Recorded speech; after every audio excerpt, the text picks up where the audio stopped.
তিন জিনিস মানুষকে জাহান্নামী বানায়। কয় জিনিস? এক নাম্বার গাফলত, এই অবহেলা। পরিমারি যান না, আইতেছে যান না, যাইবেন না, মসজিদে যাইতেন না, যামু মানা করছি যাইতাম না, যাইবে না তুমি সামনে যাইবা না, আইতেছি না এরকম শুরু করছো। বেশ মানে ভাল লাগে না আর কি ভাল লাগে না, ভাল লাগে না, ভাল লাগে। অনেক ছেলেবেলা আছে এরকম আমাদের, করতাম না, কি লেগে করতাম না, করতাম কোনো কারণ নেই।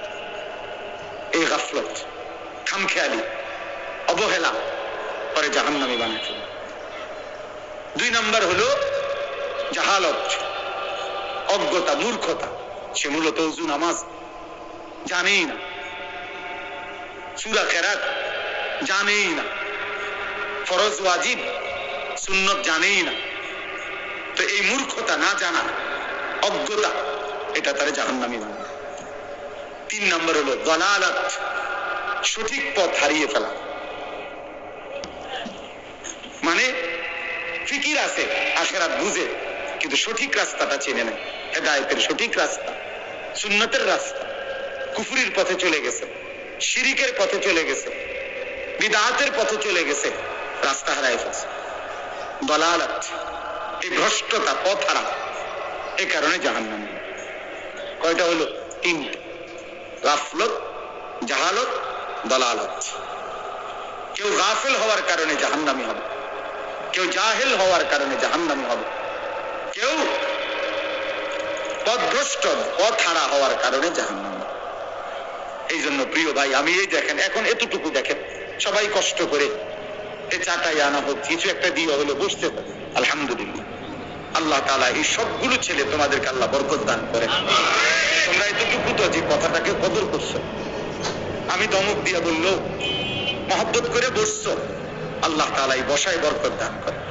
এইবার আর আমার একটা অনুরোধ আছে, আর একটা অনুরোধ, সেটা হলো প্রত্যেকেই এই যাদের হাতে ধরে মোবাইল ভিডিও বা রেকর্ড করতে, এটা বন্ধ করো। প্রিয় ভাই, এই কথাটাও শোন, আমি রাত চুক্তি বসি নাই, সারা রাত চুক্তি বসি নাই, আমি অল্প একটু সময় আমরা সামান্য কিছু কথা আরজ করতে চাই। মোবাইলটা হাতে ধরে রাখলে, মানে হাতে ধরে ভিডিও বা রেকর্ড করলে মনোযোগ হয় না, মনোযোগ হয় না।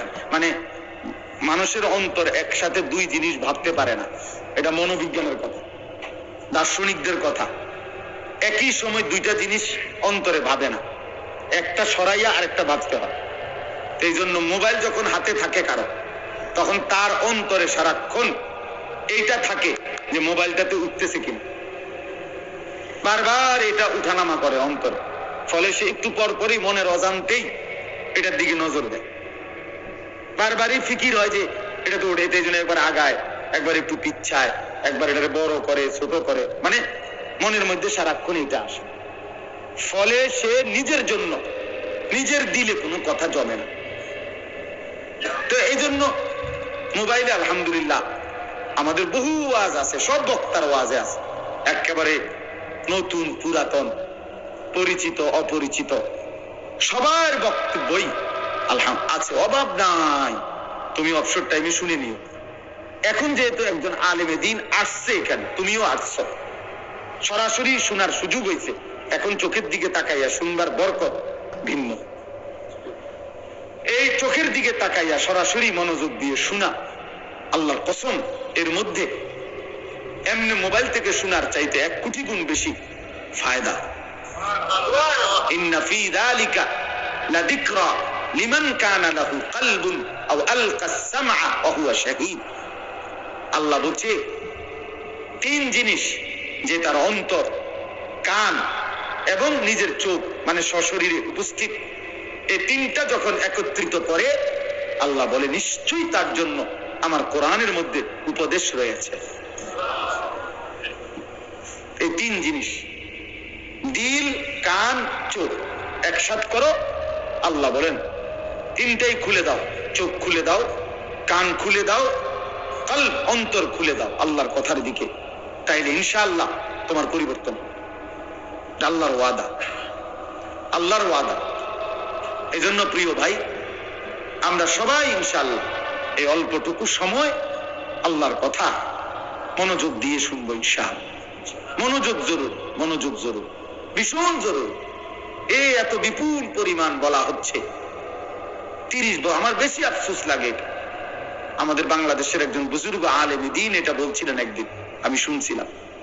উনি বলছেন একদিন ইমাম সাহেব করে বলছিলেন আফসোস করে, বলছেন যে ইমাম সাহেব আজকে 10 বছর এক মসজিদ ইমামতি করেন, 5 বছর একটা মসজিদ ইমামতি করেন, তো হুজুর বলছিলেন যে আপনি 5 বছর 10 বছর পরেও যদি প্রথম কাতারের মুসল্লি নিয়মিত যারা, এদের যদি ওযু নামাজ সহি শুদ্ধ না হয়, সুন্নাত মোতাবেক না হয়, হুজুর বলছেন যে হে ইমাম সাহেব, হাসরের ময়দানে আল্লাহর কাছে জবাবদিহি করার জন্য আমি রেডি থাকি। আপনি প্রস্তুত থাকেন, আপনাকেও আল্লাহর কাছে জবাবদিহি করতে হবে। 10টা বছর আপনি এই মসজিদে ছিলেন, আপনার মসজিদের প্রথম কাতারের মুসল্লিদেরও সূরা কেরাত, দোয়া, কালাম, ওযু, নামাজ, রুকু, সিজদা সুন্নাত মোতাবেক হলো না, কি করলেন? কার পরিবর্তন করলেন? কি শিখাইলেন? বলেন বলেন। কোরআনুল কারীমের মধ্যে স্পষ্ট আছে, ফাখালাফা মিন বা'দিহিম খালফুন আদাউস সালাহ। আল্লাহ বলেছে নিকৃষ্ট মানুষ তারা যারা তাদের নামাজকে নষ্ট করে। কি করে? এই নামাজকে নষ্ট করে। এই কথার অর্থ হলো, সরাসরি তাফসীরের মধ্যে আছে, নামাজকে নষ্ট করা এই কথার মানে নামাজ না পড়া এটা নয়, যারা নামাজ পড়েই না এটাই অর্থ না, ওরা ভিন্ন জিনিস। নামাজ পড়া সত্ত্বেও যারা নামাজকে নষ্ট করে, এটা হলো এই কথা। তারা কারা? যাদের নামাজের মধ্যে 3টি অবস্থা। এক, যারা সময় মতো নামাজ পড়ে না, বরং সর্বদাই নামাজকে বিলম্বে পড়ে। 1টা বাজে আজান, ও 4টা বাজে গিয়ে আমরা জোহরের নামাজ পড়ে। সূর্য উঠবার মুখোমুখি ফজরের নামাজ পড়ে, সূর্য ডুববার কাছাকাছি উনি গিয়ে আসরের নামাজ পড়ে। বেড়াত লাগাই একবারে নামাজ, এটারে লাস্ট মাথাত নিয়া। এই সর্বদা যে ব্যক্তি নামাজ বিলম্ব করে, সে মূলত নামাজ পড়া সত্ত্বেও নামাজ নষ্ট করে, সে নিকৃষ্ট মানুষ। আল্লাহ কোরআনে বলছে খালফুন, মন্দ লোক, মন্দ লোক। 2 নাম্বার, নামাজের যে ফরজ, ওয়াজিব, সুন্নাত আছে, এগুলো যে যথোপযুক্ত আদায় করে না, সে নামাজ নষ্ট করে। রুকুর থেকে সোজা হয়ে দাঁড়ানো ওয়াজিব, উনি সোজা হইয়া দাঁড়ায় না। 2 সেজদার মাঝখানে স্থির হয়ে বসা ওয়াজিব, উনি স্থির হয়ে বসে না, একটু মাথা উঠাইয়া আরেকটা সেজদা দেয়। বোঝেন নাই কথাটা? রুকু ঠিক মতো দেওয়া ফরজ, রুকু করা ফরজ, উনি ঠিক মতো রুকু করেন। সেজদা করা ফরজ, সূরা মিলানো ফরজ, অথচ উনি অশুদ্ধ সূরা পড়ে, তাহলে তো সূরা মিলানো হইছে না, ভুল, এটা তো মিলানো হলো না। আপনি বোঝেন এটার মধ্যে 3 সুতা 5 লাগবে, আপনি এটা 4 সুতা লাগাই দিলে তো হতো না। আপনি তো লাগাইছেন, এটা লাগছিনি, কথা বোঝেন না কেন? আপনি 2 সুতা 5 লাগালে এটা হয়েছিনি, তো এটা তো লাগানো হলো না। তো সূরা মিলানো ফরজ, আপনি অশুদ্ধ যে পড়লেন, এটা তো সূরা মিলছে না, এটা তো সূরা মিলানো হয়েছে না, তো আপনি ফরজ আদায় হয়েছিল, কথা বলে না। তো আপনি কি নামাজ পড়লেন? কি নামাজ পড়লেন? আপনি মানুষের দেখাইলে কি লাভ? মানুষের না দেখছি আপনি নামাজ পড়েন, আমরাও তো দেখছি আপনার। আচ্ছা, আমি না ধরে নিলাম আপনি নামাজি, কিন্তু আসমানওয়ালা সওয়াব দিতে হইলে সওয়াব আপনার রাব্বানি দিবে না ইমাম সাহেব দেয়? কথা বলেন না কেন? সওয়াব কি ইমাম সাহেব দেয়? কে দেয়? তো তিনি খোদার কসম, তিনি বলছে শুদ্ধ না হইলে আমি নেব না।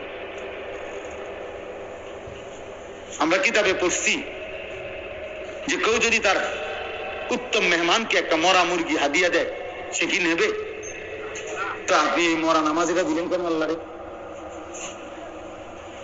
সূরাও অশুদ্ধ, আত-তাহিয়াতু অশুদ্ধ, দোয়া, কালাম সবই অশুদ্ধ, তাহলে কিতা নামাজ পড়লেন? এটা যদি লাল কালি দিয়া কাটে, নম্বর কাটে, কি পাইবেন আপনি? কি পাবেন? তো তাহলে নামাজের ফরজ, ওয়াজিব, সুন্নাত যে ঠিক মতো আদায় করে না, খোদার কসম সে নামাজ পড়া সত্ত্বেও নামাজ নষ্ট করে। তাফসীর এটা। 3 নাম্বার, জামাতে যে নামাজ পড়ে না সে নামাজকে নষ্ট করে। 3 নাম্বার কি বলেন? নামাজ যে জামাতে পড়ে না সে মূলত নামাজকে নষ্ট করে। নামাজ 2 পদ্ধতিতে না, নামাজ 1 পদ্ধতি। নামাজ মূলত জামাতে। যদি কোনো কারণে বাই সেন্স অ্যাক্সিডেন্টলি জামাত ছুটে যায় তাইলে বিকল্প অপশন একাকী নামাজ, কিন্তু আপনার সমান সমান অপশন না। অর্থাৎ আপনি ইচ্ছা করলে নামাজের ওয়াক্ত হয়েছে, এখন ইচ্ছা করলে জামাতেও পড়তে পারেন, একাকীও পড়তে পারেন, এমন না। কথা বলছেন? আপনি ইচ্ছা করলে এটাও নিতে পারেন, এটাও নিতে পারেন। দুটোটাই, 2টা মোবাইল সেম, কালার শুধু ভিন্ন, এটাও 8000, এটাও 8000, আপনি 2টার যে কোনো একটা নেন, এরকম না। আপনি ইচ্ছা করলে জামাতেও পড়তে পারেন, ইচ্ছা করলে একাকীও পড়তে পারেন। নামাজের বিধান এরকম? কথা বলেন না। না, নামাজের বিধান মূলত জামাতে। হ্যাঁ, আমি জামাত কোনোভাবে কোনো কারণে ছুটে গেছে আমার, এখন আমার উপায় কি? এখন উপায় হলো একাকী পড়ে নিন। তাহলে যে ব্যক্তি এই 3টা, 1 নাম্বার নিয়মিত নামাজ দেরিতে পড়ে, বিলম্বে পড়ে, সে নামাজ নষ্ট করে। নামাজের ফরজ ওয়াজিব যে ঠিক মতো আদায় করে না সে নামাজ নষ্ট করে। নামাজ জামাতে যে পড়ে না সে নামাজ নষ্ট করে। এবার কোরআনুল কারীম আল্লাহ বলছে এমন নিকৃষ্ট মানুষকে ফাসাউফা ইয়ালকাউনা গাইয়া, আমি আল্লাহ জাহান্নামের সবচেয়ে বেশি আযাব যেই গর্তে, ওই গর্তে ছুড়ে মারব। এটা বেনামাজির ব্যাপারে বলছে। কথা বলেন না কেন? বেনামাজির ব্যাপারে